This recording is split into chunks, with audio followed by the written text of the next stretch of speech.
We'll get started. I'm going to have Amy speak to you today. Anna Grace was going to join us, but we have the Department of Health federal inspection that came in yesterday, so she's a little bit preoccupied.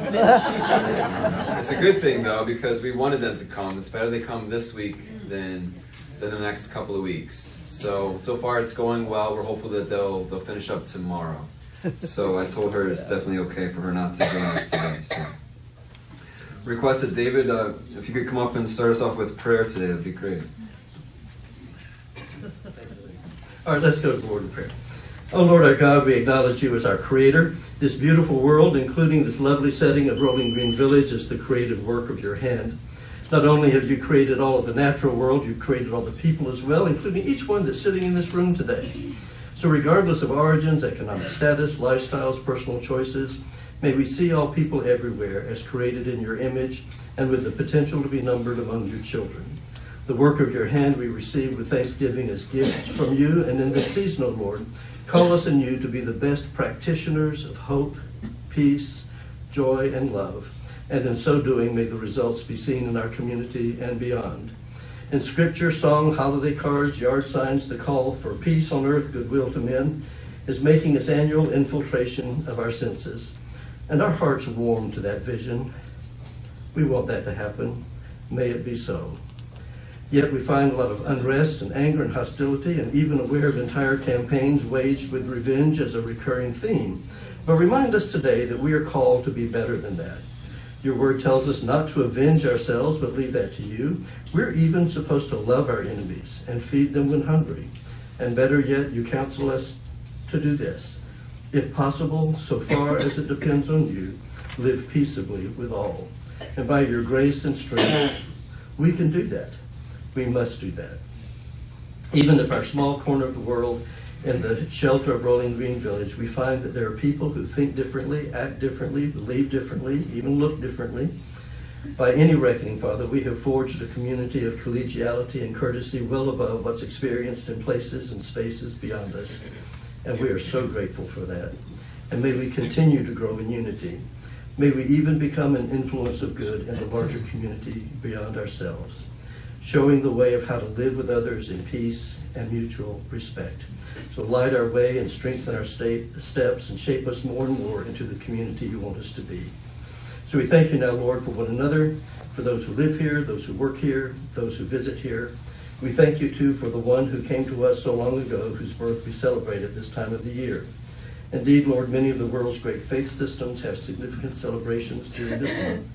And so bless us, O Lord, and give to us all a wonderful spirit of joy and enthusiasm for life and for community. And bless this time as the community gathers to review matters of importance to us all. And this we pray in your name. Amen. Amen. Good afternoon. It's been a busy day today, hasn't it? A busy couple of weeks. First of all, I'd like to thank everyone for coming to the Christmas dinner and a show. How many of y'all came? Yeah, we had a lot of fun, so I appreciate everybody coming. We had great food, we had great fellowship, and we had great entertainment. So thanks everyone for coming. Thank you. Our next one will be for Valentine's, so look for that. Katie has been out for about 6 weeks now. She is planning on coming back. Her return date, I'm not sure exactly, but it will be the end of January. But things are going well, I think. We had the silver sneaker class that was on Mondays and Wednesdays. We've now extended it to Friday, and that'll be at 1 o'clock. So if you haven't tried that out, I welcome y'all to come. The room is not huge, but it is bigger than the group fitness room. So, and that, like I said, that'll be on Friday, the extra class at 1 o'clock. For those of you who use the gym, I know you have seen the treadmill is not working. I did put a sign on it that says it's out of order. So the one that was good just quit working, and the other one needs the motor repaired. So we have ordered a new treadmill to replace the one that is not working, And then in January, hopefully, maybe January, February, we're looking to purchase another one to replace the one nearest the door of the gym that needs a motor replaced, because it's actually more cost efficient to just buy a new one than it is to replace the motor. So just some things coming up. We have the golf cart parade tomorrow. Anyone who is interested in being in the golf cart parade, please just show up out here at the Village Center at 1:30. We're going to line up behind our golf cart just right under the portico. Okay. The schedule is in your highlights, so if you don't have the highlights, they'll have some at the front desk, but the schedule was in there.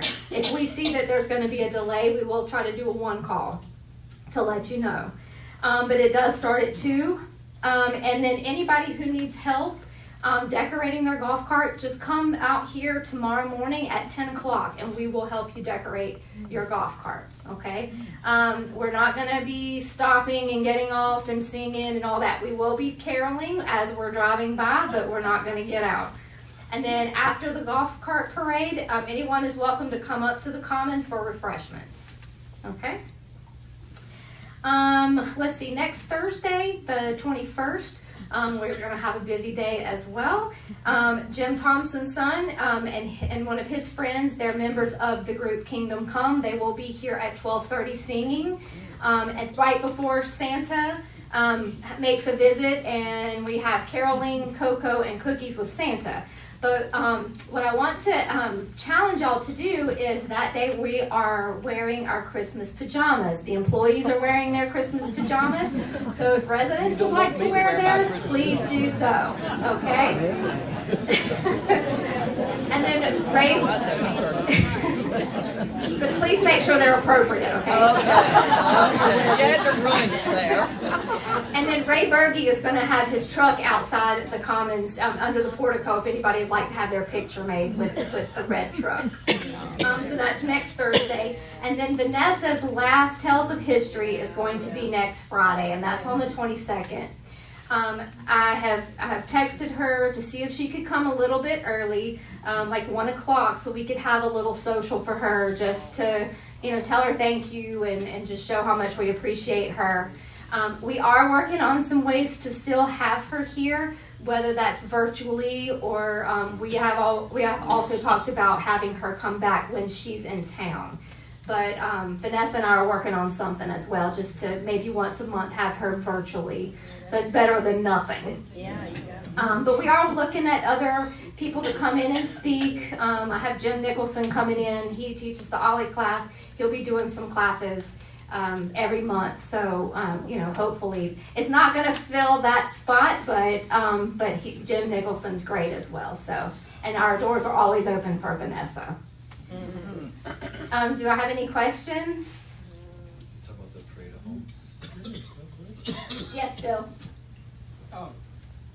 I think you do an excellent job, and I think we should all thank you for all the many things you're involved in and everything you do for us. Oh. We really appreciate it. Thank you.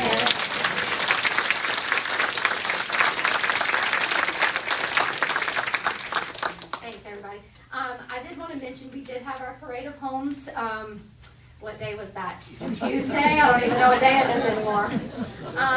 And it went really great. We had about 55 residents. I think Helen Mohan said she had 64, 65, something like that, come to her apartment.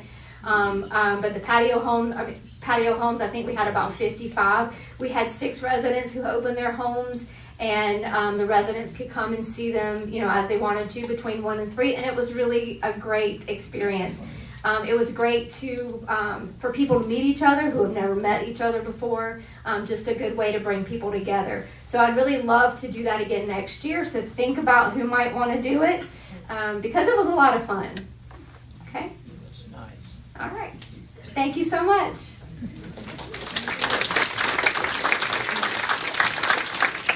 Thank you, Amy. She really does do a great job. There's so much going on, so much life, so much opportunity. It's amazing. So, she mentioned about the PJ party. Looked like there was quite a bit of buzz about that. So, I want to share with you at school today for my kids, they have pajama day. So at the school they've got pajama day. So my two youngest, they went in their PJs, and then my daughter, she plays soccer, and they have pajama practice tonight. So yeah, so I know there's a lot of buzz, and Amy said make sure it's appropriate. Is Nancy or Pat in the room, or Rose? I don't see them. They're not all here. Well, they play Scrabble in the commons up there. I think it's probably every Wednesday. And when they're there, I like to stop up and I see what word can I learn from the Scrabble board. And in light of the pajamas and what you guys were talking about, a word that they came up with, which I said, is that really a word? They said, yes, it is. It was bedurty. Bedrty. Bedurty. So don't make it bedurty. Keep it clean. Just kind of working that in. So I wish Rose was here because they could tell us who exactly came up with that word, how it came together. Didn't even know it was a word, but they usually have a dictionary there, and they usually do look it up. And if I question them, they'll show it to me. So if you see Rose, ask her about that. So that was kind of funny from yesterday. Anna Grace, like I said, we do have the Department of Health inspection. Folks are probably aware, but they come unannounced, so they'll just show up and they'll be here for a couple of days. They came in yesterday around 10, and hopefully they'll leave tomorrow afternoon. But that's a routine inspection for the federal government to make sure that we're doing what we say we're supposed to do and we're following the guidelines back in rehab. So it's been a little while. We've actually wanted them to come. It's better for them to come this week, but we're off to a pretty good start. There's 3 ladies that are actually in the next room over there. So they're independent contractors to the Department of Health. So the Department of Health, just like everybody else, at times has struggled to keep a surveyor team. But these folks have been good to us. They were here last year when we had the last inspection. So it's good. They're here to do an important function. So we'll let you all know when we get the final results of that survey. We'll find out more hopefully tomorrow afternoon. So she'll join us next month. Want to keep moving along. Talk a little bit about resident committees. I want to make sure folks are aware. Pretty excited about the momentum that we've created with resident committees over the last 6 months. I think we've tried to create a reset, kind of a restart. But I wanted to talk a little bit further about that. Huge piece in resident committees. It's really increasing resident engagement. It's finding partnership between the residents that live here across multiple different settings, and also working with our department heads to kind of create voice, help us understand what's life like for you, what are some different ideas that you have, how can we improve upon some of the services, how can we get some good open feedback. But I think we're off to a great start. Folks are volunteering of their time. It's a great opportunity. Typically it's maybe once a month, maybe once a quarter, depending upon the committees. I've got a listing here of the current committees that we have. We are looking to try to rebalance some of the committees. Seems like over time there's been a little bit of a sway either way on who's on the committee.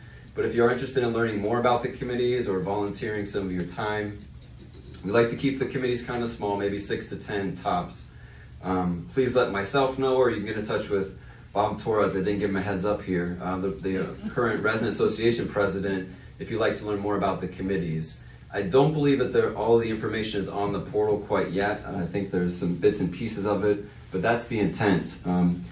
Just because we're having somebody's on the committee doesn't mean that you don't have the right to the information that's shared at that committee. So we're making sure that minutes are being taken by residents, that information is documented, that it's put out onto the resident Touchtown portal where you can pull that down and you can read what some of the things that were talked about and discussed and what some of the plans are that we have moving forward. So we're off to a great start. We're still working on that structure, but just wanted to impress that upon you. If it's something that you express some interest in, please reach out to us. It's going to continue to evolve and grow. So just wanted to share that with you and talk to you about it for just a moment.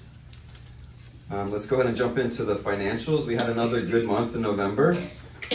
So last month we exceeded our operating revenue by $82,000, almost $83,000 above the goal. Reasons for that are independent living revenue has been exceeding what our goal was at the beginning of the year.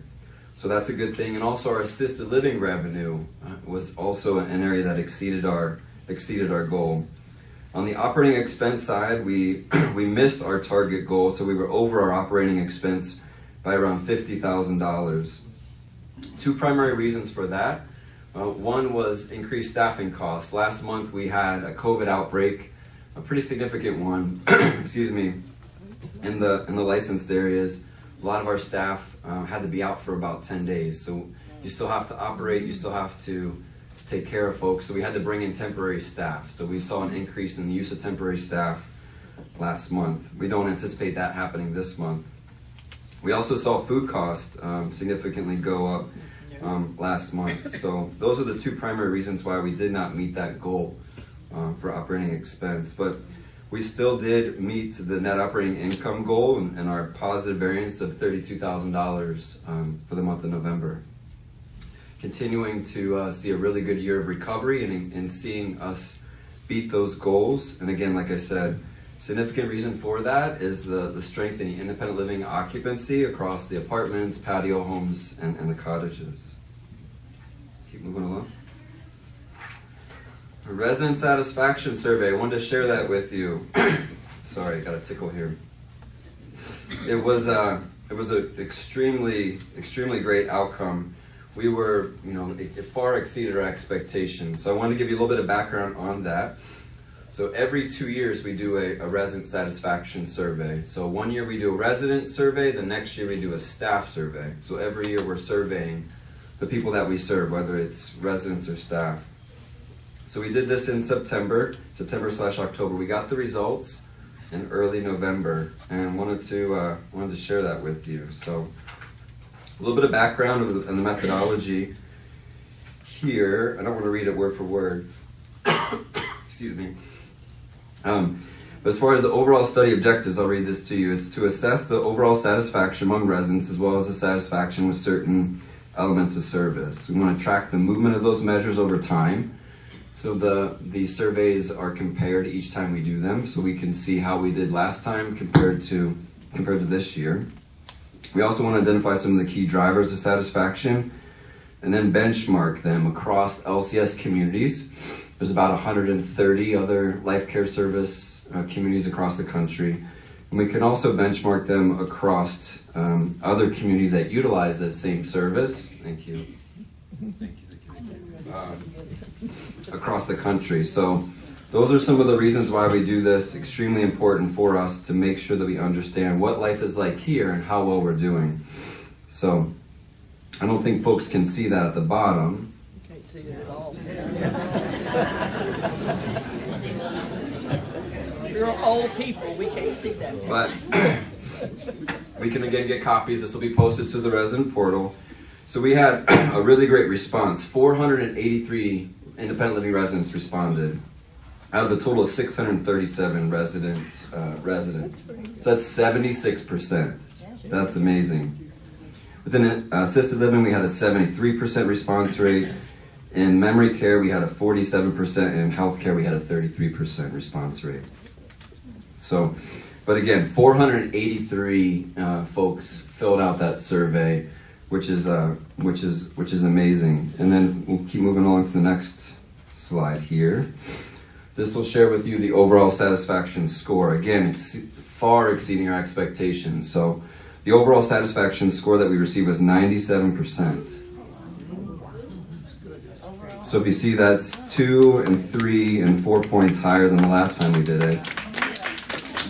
If you look at the middle column here, this is compared to life care services, so we were 10 points higher than other communities that did a similar survey. And then the third column is for across the country. So really, really great to get this feedback, to show that the work that we're doing, particularly day to day, is being received positively. We always need to be open to receiving feedback and improvement, but this shows that people are pretty happy here. So it's great to truly see that in writing. And all that green means improvement from last time. The pink/red is areas that we decreased a little bit. The bottom score, the lowest scoring area, was supportive facilities. So within this area, you would the category includes beauty barber, computer tech services, and fitness aquatics. So those are the areas that they felt we needed most improvement, even though it went up one from the last time that we did it. We go to the next slide.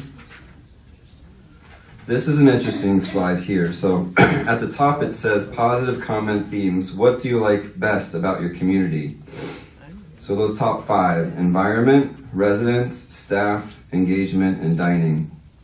And then the second area underneath, what is the most important thing we can do to improve? Environment. That's interesting. So it's the best thing, and it's also the thing that we can do to improve. And you also see the same thing, dining as well. What is an area you can improve? So the top 5 there, environment, dining, activities, and supportive services. So that's interesting. You know, I think we've made some improvements, but I also think it says we need to keep improving. You know, we can't just improve once and then just let things go by the wayside. So there's always going to be room for that improvement, and making sure that we keep the environment in the right space. So let's keep moving along.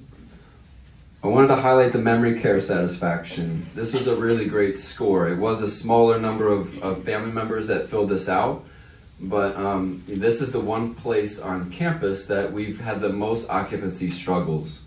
But as you can see, folks that are there filling out the survey, they're pretty happy once we get them there.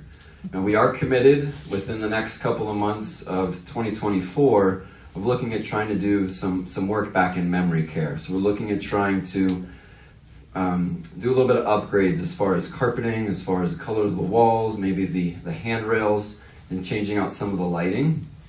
But if you look at the services that are offered and the feedback that folks have, they're pretty happy there. So it's good to see. So this is the second highest scoring category that as far as the survey results. So again, green is good, and the red areas show areas that were decreased from the last time we did the survey.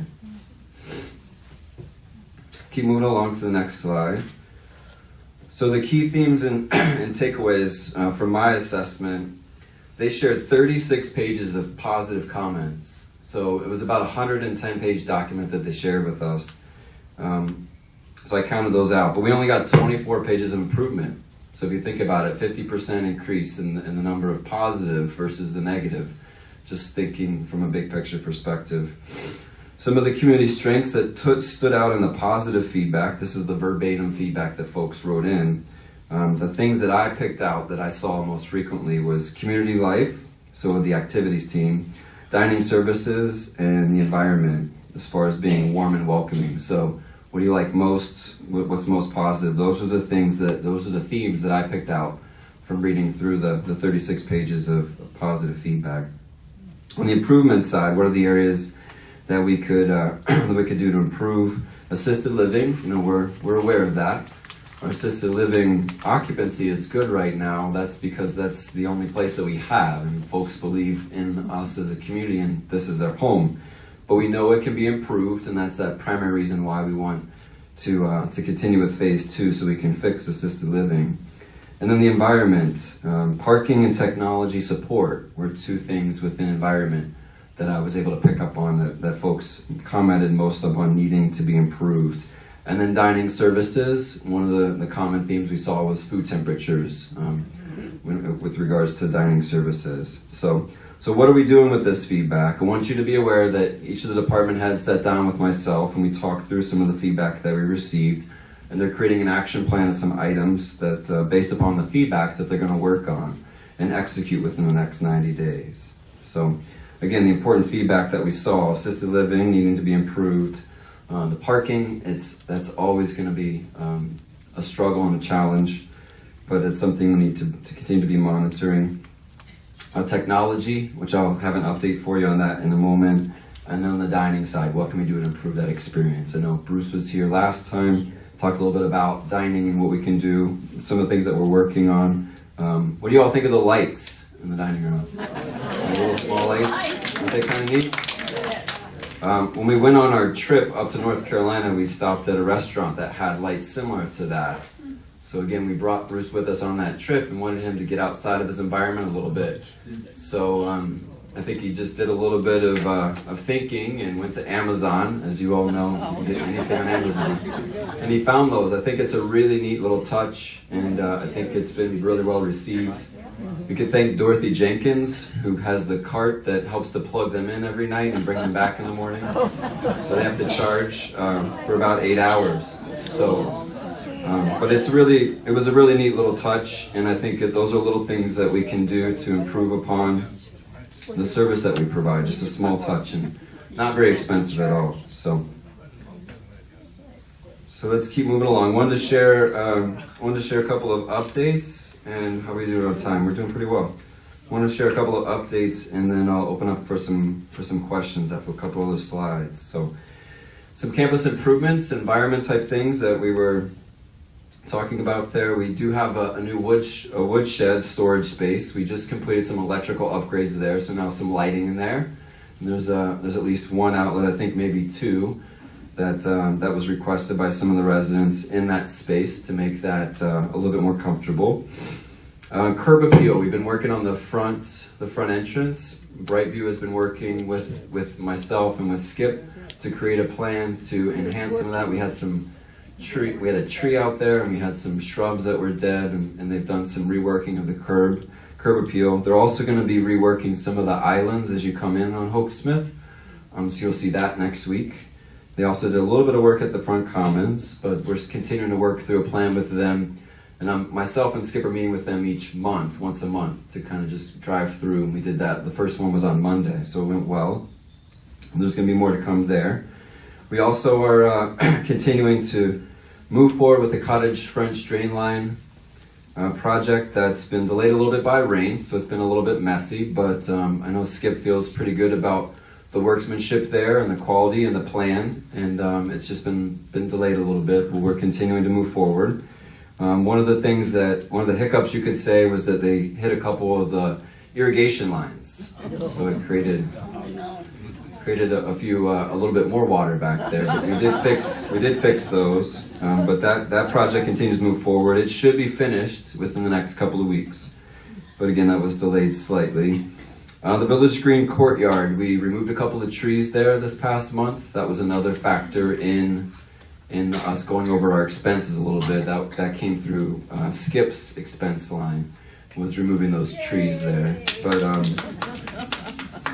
But a couple trees were removed, and we did some thinning, and that's part of a project that we'll continue to execute in 2024, as we want to make sure that space continues to be rethought and improved. And then the Lakeside sidewalk improvements, we're going to be visiting with the folks from Lakeside next week. We're waiting on finalization of a civil engineering study, but we're going to update the residents on what we know so far, and then we'll continue to partner with them as we move forward and figure out what that plan is for the Lakeside area, where there's quite a bit of erosion that's not allowing us to utilize that sidewalk anymore. That's probably going to be a pretty big project, so we're starting off slow. We want to get a lot of information and work with an engineer and be thoughtful in what that plan's going to look like. So, and then the last campus improvement area, the prayer chapel, we're still kind of in this holding pattern. Talked to our architect recently. A civil engineer consultant is working with Greenville County. We're still waiting on the approval of that. So no news there. Move along to the next slide. A resident engagement story. I'm getting close to the end. I try to work one of these in on all of my meetings, but wanted to share with you an amazing gift that we recently were able to finalize, and that came from a resident. A resident lived at Rolling Green for over 30 years, which is just amazing. So, lived on this campus for about a little over 30 years, and back in, I think it was 2006, decided to change the deed on their home and provide that home as a gift to us for our distressed residents, which is just just amazing. So that was finalized actually last week. I went downtown to finalize the sale of the home. So the Distressed Resident Fund, extremely important piece of who we are as a community. We have to be between $150,000 and $200,000 every single year that we provide to Rolling Green residents who outlive their funds. And that's a commitment we have to you all here too, if you get to that place. So just really remarkable gift from the family and from the resident that was here, that we're continuing to come up with ways to kind of share that story, ways to thank the family. We're still in the process of that, but I wanted to share that with you. Just an unbelievable gift that's going to go into the endowment that will help us continue to grow those funds and continue to support residents into the future. So really special. Last thing I wanted to do was to thank you all for the generosity with the Staff Appreciation Fund, Employee Appreciation Fund. Every single year, you guys exceed those goals and exceed the expectations. I just want to say thank you on behalf of the staff. It's just really remarkable. I know Ed Beck right there has been working and calculating and gathering checks, and we're just extremely grateful. So we're looking forward to that party tomorrow. I think there'll be a handful of residents there to help hand out checks, but it's a great time, and it just is an amazing gift. Something that you don't have to do, but you do out of the generosity of the appreciation for the people that are here. And I want to continue to stress the reason why we're here is to serve you all, and that gift really does help to just kind of reinforce community and why people are here and why people, continue to be a part of Rolling Green. All right, that was all that I have. Tried to run through and make sure I had opportunity for some open discussion. So the one other update I mentioned, one more thing. On the technical support side, some of the feedback we got from the resident satisfaction survey, trying to figure out, what do you all mean by tech support? Now, that was actually the lowest scoring question that we had. So, we do offer some troubleshooting through the work orders, through Skip's team. I think John's kind of the tech expert. I know my tech abilities really come back to turning off the computer, turning it back on. There's a couple little things that we can do. But outside of that, we do work with a technology support team called Merit Technologies that provides a lot of our support for our systems, our computers, and our network. So we asked them that question of what could they provide some support for you all. And so they have been willing to do that. We've been working through, Lindsay's been working with me to come up with a plan, a way we can do that. So we've got a flyer that they just actually got to me today that we're going to be handing out to you all, that if you do experience some tech issues, and some of the things that they put here, computer tune-ups, virus removal, application support, general training, hardware or software install, if you have a new computer or a tablet, you need help setting that up, or email assistance, connecting your device, smart device, TV, whatever those things are, we'll be able to put you in touch with the folks that we work with. Now, the caveat is there is going to be a charge, so that is something to be aware of, but no different than if you were to get in touch with the Geek Squad. But these folks are a trusted vendor of ours. We've had a partnership with them for how many years? Probably 8 to 10, I would guess. Maybe. So, has it been that long? So yeah, probably at least 8 to 10. For my time frame, I don't remember us ever having somebody else, and I've been here 10 years now. So they really are, they're trusted folks. They're willing to come to your home and help troubleshoot whatever those technology issues are. We feel pretty good, that they know what they're doing, that they continue to support us. They know our network. They know us as an organization. So that's one thing as we're continuing to learn and continue to incorporate. We'll get more information out for you. And those tech support folks will be the same ones that are here helping us out. So just want you to be aware of that. There's a way you can schedule that support. It'd be 30-hour increments, and the price is $40 for each 30-minute increments. So not 30 hours, 30 minutes. So more to come on this, but I just wanted to share that with you all. And, on the tech support side, hopefully, I know, with my device, I don't have too many issues, but when things do come up, you want to have a trusted source and we think this could be a good solution. We'll try it out. If it doesn't work, that's okay. You don't have to use that person. You can use the Geek Squad, or you can use somebody else. We think this might be a good resource for you all moving forward. Good. All right, that really was the last thing that I had. I wanted to see if you have any other questions. All right, who has the microphone? Skip, you got the microphone?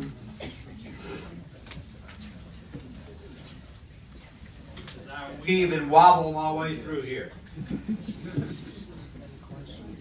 Is your presentation on the portal?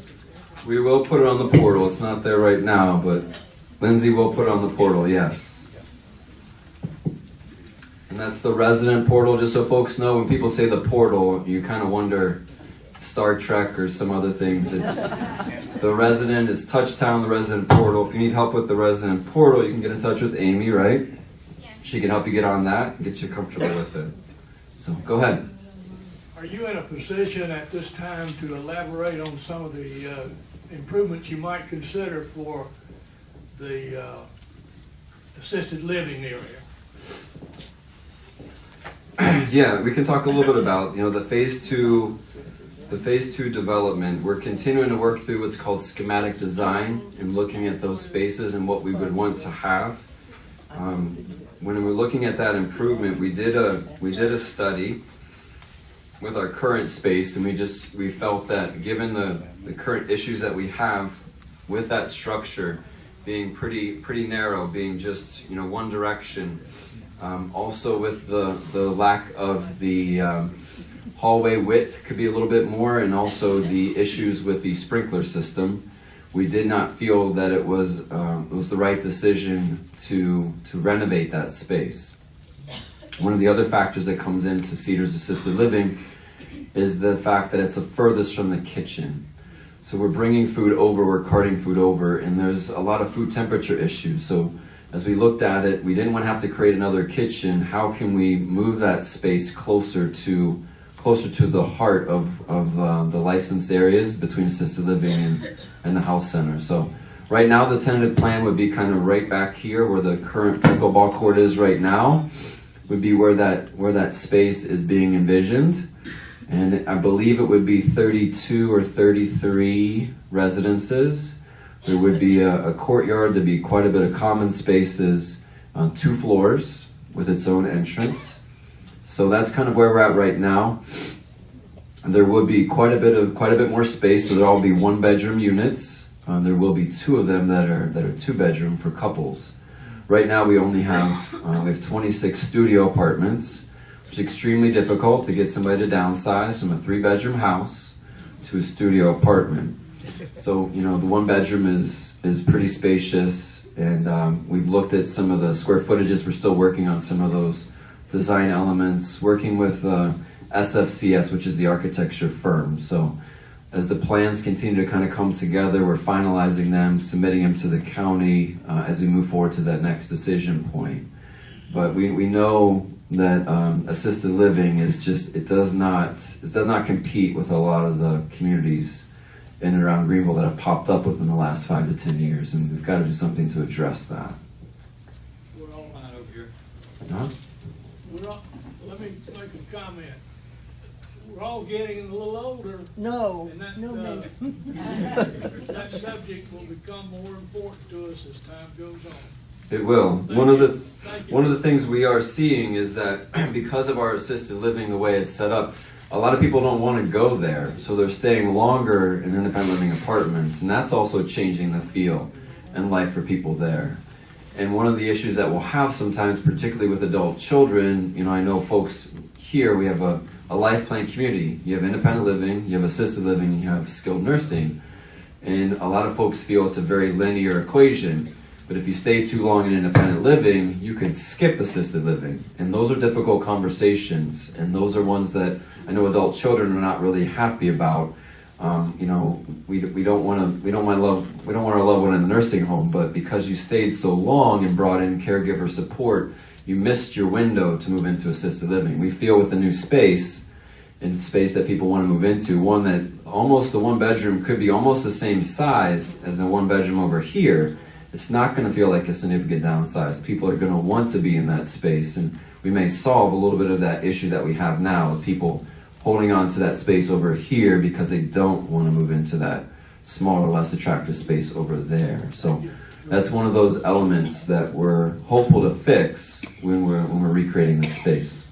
Yes? Brian, what is the concept for the carriage homes in the expansion? I've had people, we all know what a carriage home is, but that's not something that would be appropriate for. The horse, yeah, the horse. I think was it Ray Bergey's horse we were going to have? I think that's what Ruth was talking about. So the carriage home is kind of in between a cottage and an apartment. So it's kind of a mixture of both, almost like a condo style living. So there are houses that are in the same building, but potentially 9 to 12 in each of those settings. There is a covered garage underneath. There's an elevator up to it. So it has a little bit of a feel of both of those spaces, but still independent. Feels like an apartment, but not as big as an apartment complex. Has a nice setup as far as structure, similar to a cottage as far as space. Thank you. Mm-hmm. We took a trip last month, and Skip went with us, and so the marketing team. We went to 3 different communities in North Carolina to see and experience that, and it was really well received. You know, you get a chance to walk through the space. So went to a community, the Pines at Davidson in Davidson, North Carolina. We went to Crowsdale Village in Durham, North Carolina, and we went to a place called Carolina Meadows in Chapel Hill, North Carolina. A really neat moment when we went to Carolina Meadows. We did a tour of a carriage home there. And the apartment that we went to was actually an apartment of somebody we knew from Rolling Green Village. We took care of, it was Ernie DeRocher's son. So Ernie DeRocher's lived here for a number of years in independent living, and I remember him from living in our skilled nursing area. So we walked up and knocked on the door and said, that name looks pretty familiar. And Ruth asked, and everybody was there. all of us knew Ernie pretty well, because all of us had been around to visit with them. So it was a really neat moment. It was a really amazing space that they had there at Carolina Meadows. And it was a neat setting that would be unique to Greenville. Nobody else in Greenville offers that type of a setting, and it's a neat opportunity. Go ahead. Question, from a technology standpoint, what have your people done to minimize any ransomware attack on your systems and the impact on everybody's data? That's a great question. That's one of the reasons why we do pay quite a bit of money for that technology support. So I'm not a tech person. I know that they do have quite a bit of opportunity to monitor our system. They know when our system is down. We've actually created a lot of security within the last couple of years, moving to, is it Windows 365? That actually puts a lot of our backups in the cloud, you could say virtually. So the backups are not just held here on a server. If we were to have a server issue, we would not have a way of retrieving that information. So that's a huge piece of it. But we do rely on the folks at Merit. We meet with them on an almost quarterly basis. They have what's called a virtual CIO, Chief Information Officer, that kind of talks about the programs that we have in place, talks about some different vulnerabilities. And we've also recently committed to doing something called penetration testing, which is where you actually would have I think it's a vendor that would try to break into your system, kind of like hiring a bad guy to see how well your security is. But a lot of that comes back to, from my training, it comes back to making sure that our users don't click on the wrong things. And that's something that you all have the opportunity to do too. You know, clicking on something or doing something somebody tells you to do, the number one way that you can create some type of a technology issue is user error. And somebody clicking or giving information that they shouldn't have, being tricked into giving out their personal information or clicking on something. So we do that testing as well. We'll actually send people emails with links, and we can know who actually clicked on the wrong link. And then we can get in touch with that person and say, hey, you clicked on the wrong link, and we can actually require them to do some training as part of like a way to make sure, hey, this was not correct, you could have opened us up to a virus to make sure that we don't have that issue moving forward. But we feel pretty good. You know, Merritt's is a local company here based in Greenville. They're right over off of Haywood, actually off of Pelham, right? Near Haywood Mall. So they're right around the corner. They're local folks. And they do a lot of monitoring and do a lot of education and support with us. So there's always that risk, but we do feel that today compared to years ago with those backups and with that ongoing monitoring, we're in a pretty good place. Brian, one of the things we want to, if you don't mind, we need to add is y'all got to keep in mind, we're talking about network here as far as our business network. For your personal things, y'all need to have your firewalls, you need to have things on your system because our system does not protect your individual computer. So if you don't have things in there and you're out on the internet grabbing stuff or doing stuff and you don't have your own internal things to prevent that. So just please keep that in mind. It's very important that y'all have those kind of safety devices into your computer systems. We do have separate networks, I think, as you see from the Wi-Fi. We have a resident network, and then we have a corp network. We also have an independent contractor network to try to just keep that information separate and distinct. So if there were to be something that happens on one of the networks, it wouldn't create an issue on the others. I certainly understand and support the need for higher level assisted living. But we have a parking problem there now. What's that going to do to the parking? The parking problem... Where the pickleball court is in the wellness center. Yeah. There's a requirement as having a certain number of spaces as you're looking at having apartments back there. So that would be us reworking some of the parking lot back here and adding a few spaces. So it would be adding some spaces back there. But there's quite a bit of parking, particularly for staff. They're going to need to shift from parking over here to parking back towards the wood shop, which there's quite a bit of parking back there. So I have another question. It'll have a shift. Sure. The new speed bumps that were added behind the B building, do they have to be like mountains? Yeah. Skip and I were just visiting about that. The word I used with Skip, I said they're pretty aggressive. So Skip and I were talking. We are going to be making adjustments to those. I'm looking at June as I'm talking about it. I mentioned it. The whole intent around speed bumps, and we will see some more speed bumps pop up. Hopefully not that aggressive, but we see more and more people that are out and about. That's part of community. We want to have opportunities for people to be outdoors, and we want to have a lot more walking paths and visibility of people. And as we have cars, we're seeing a lot of people not be safe. So the reason, the intent for those parking, the speed bumps there, that should be a crosswalk. You know, we added that sidewalk, and it's right on that turn. So as again, we want people to walk along the sidewalk, cross the street, and continue to walk. We see issues with people coming around that corner. So that's the intent of the speed bumps. I do agree that they're aggressive. We were just talking with Skip, and I'm going to put him on the hook.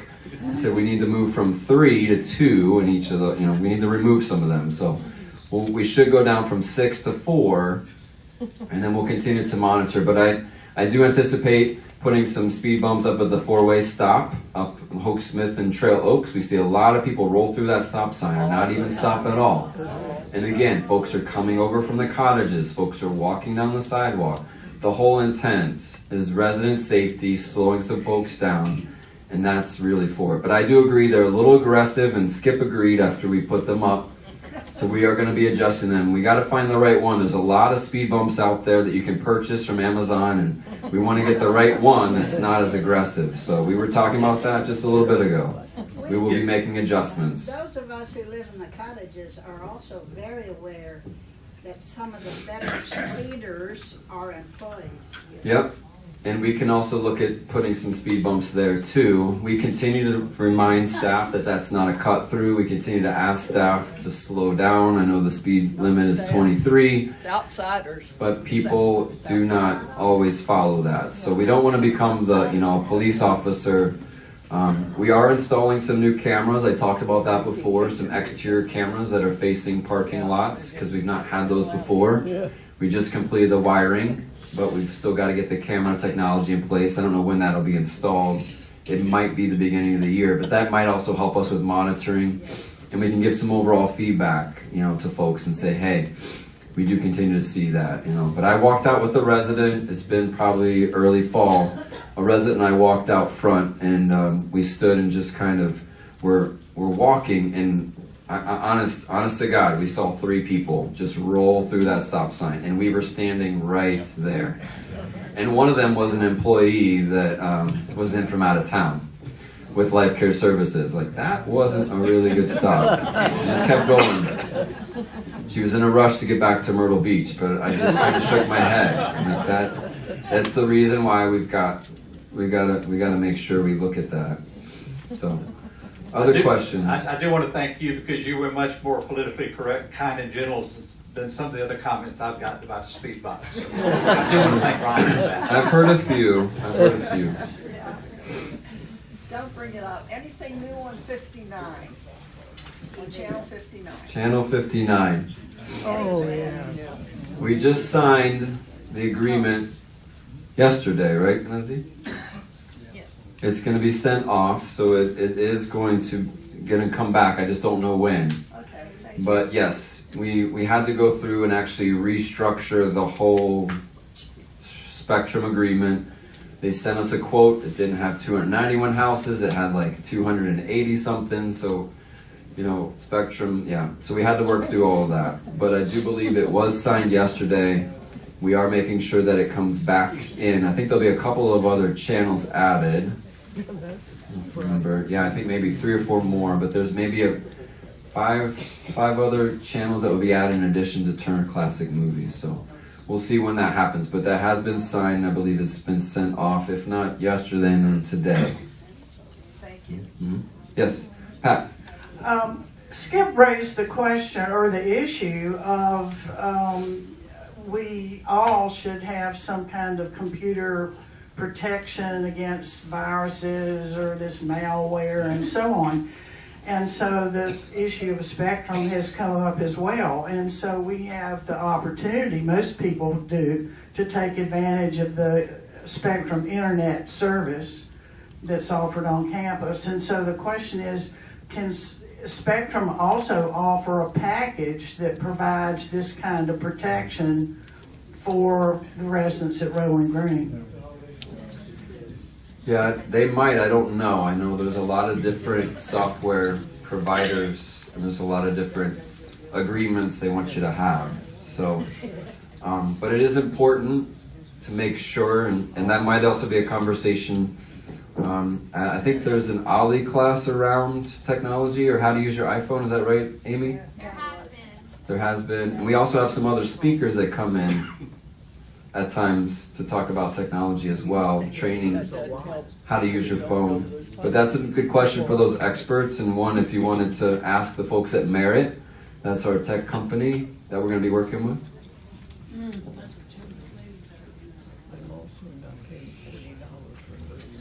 Spectrum already blocks a lot of internet stuff coming in, so they're already providing it. But my comment on speed bumps, those things are so high, not the number of them, they're so high they actually damage your car.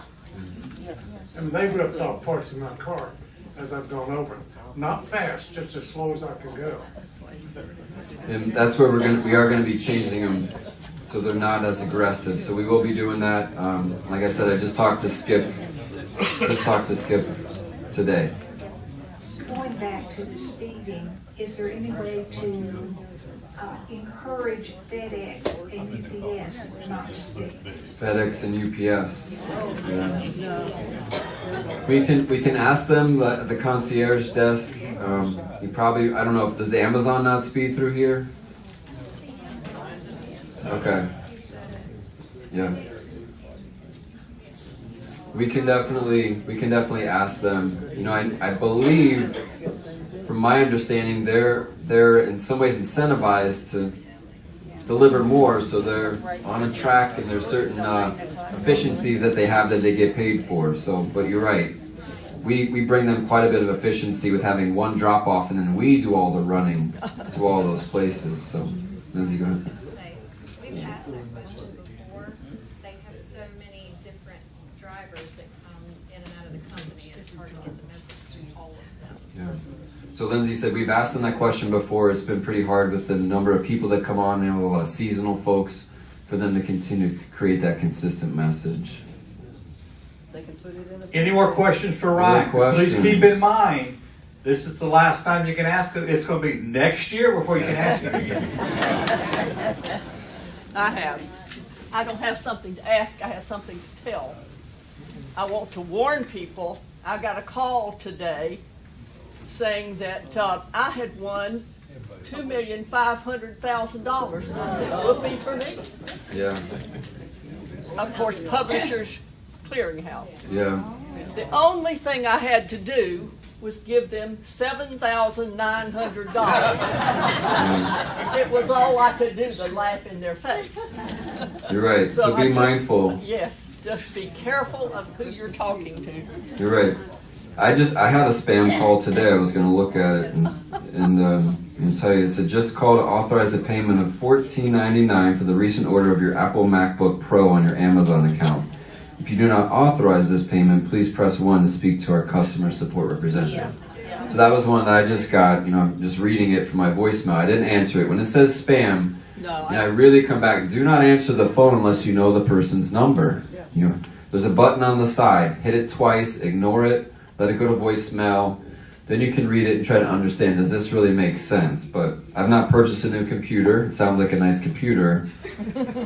But they're trying to get you to call back, to get you to, and this is kind of the new version of, of theft. It's much easier for somebody to sit at a desk somewhere, not put themselves at risk. It's different than robbing a bank.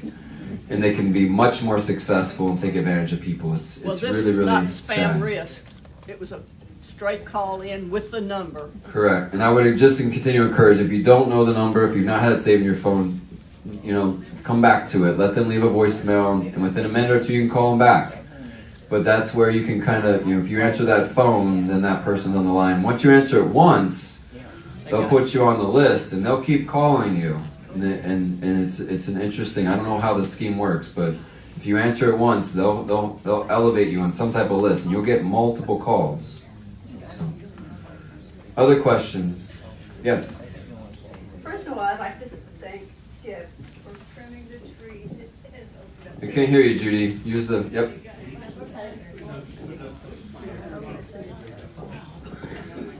Okay, thank you, Skip, for opening up the courtyard, because it really needed it.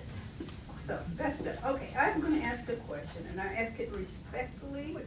Ask, how will another expansion benefit or affect established apartment residents? How will it benefit or impact the apartment Yeah, residents? for the 2.5 years. My Yeah. question is, how Yeah. does something else affect me in my apartment? I can't hear. There's going to be, how will it affect you, I think was the question. From a positive or from a negative standpoint? Either one. Okay, either one. What impact would it have on you? In your apartment? None. In the environment. Okay. Yeah, from a positive perspective, like I mentioned, the satisfaction survey, environment's important. We need to keep improving the environment. The assisted living we talked about is completely outdated, so making sure that can compete. From the negative side, anytime you live through construction, there's going to be inconveniences. So there is some of that as well. I'm not talking about improvement, I'm talking about the carriage houses and whatever. That's going to be across the street, so there's not going to be as much of disruption, you could say, as you would experience when we did apartments. So that the planned proposal would be on the other side of Hoke Smith Boulevard. So hopefully a lot of that noise and that disruption will not impact folks that are in the apartment. But part of the plan is to have another apartment building on the inside of Hoke Smith, very similar to the F building. So that would be 60 more apartments. So there would be construction there. That's in the open space that's right there next to the F building, within the Hoke Smith loop. Will they eat in F? Will they what? Will they eat? Yes. What do you do about Yes. Yes, and that is why, like I mentioned, we did our tour up up in some of the other communities. Took Bruce along and started to think through how we can best utilize the current space that we have. One of the things I talked to Bruce about, which we don't have a plan for yet, but I think is going to be important as we move forward, is that the bistro space that we have, with the TV, it kind of feels like a sports bar. It's not really utilized other than in the mornings for continental breakfast. The other communities we went to had, a similar type of a setting, and they had somebody that was there that you could get a sandwich or something, at 1 PM, or get a coffee at 2 PM, and you could sit there and you could be present there. That could be a good alternative that might bring down some of the stress, because we're driving everybody to those 2 square meals in those certain time frames. So, I've asked Bruce to go back and think that through, and how can we execute something. We can look at having some fresh options for people.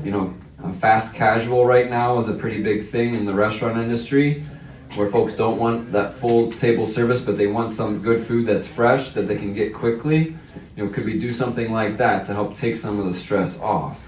But the Hummingbird room, where a lot of folks utilize now for some of the parties that we're having, that is enough space that we believe can house. The concern is, how do you make sure that the flow and the kitchen and the cooks and everybody can keep up with that pace to make sure you have a good experience? And that is definitely something we're continuing right now to think through, to plan for, to test some different things to make sure that we can do it successfully.